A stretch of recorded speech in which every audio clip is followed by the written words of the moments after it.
আসসালামু আলাইকুম প্রিয় দর্শক, 24শে ফেব্রুয়ারি রোজ সোমবার আমি চলে আসছি সেই নাজিরপুর বাজার, গুরুদাসপুর নাটক। তো এই বাজারে রসুন বা নতুন রসুন অলরেডি চলে আসছিলাম, বিক্রি হয়ে গেছে। তো দুই একজন রসুন আসছে, তো এক ভাইয়ের সাথে দেখা হচ্ছে। দেখি। আসসালামু আলাইকুম ভাই, ভালো আছেন ভাই? আজ কী দাম বিক্রি করুন নতুন রসুন?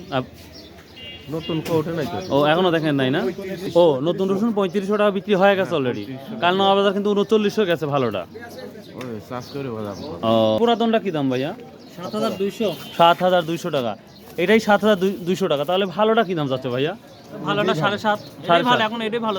ও মানে এখন এটাই ভালো। তার মানে রসুন নাই বললেই চলে এখন। নাই বললেই চলে। পুরাতন নাই বললেই চলে, এত রসুন নাই শেষ।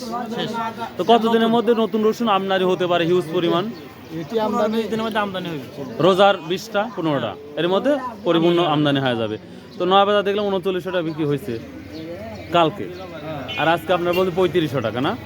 প্রিয় দর্শক, এই তো ছোটো বিষয়টা ছিল, ছোট্ট একটি ভিডিও রসুনের। সো বাই, আল্লাহ হাফেজ, ভালো থাকুন, সুস্থ থাকুন। আর সর্বোপরি একটা কথা বারবারই বলে থাকি আমার ভিডিও, আসুন ভাই 5 ওয়াক্ত নামাজ পড়ি, সৎ উপায়ে ব্যবসা করি, অল্প দিনের দুনিয়ায়।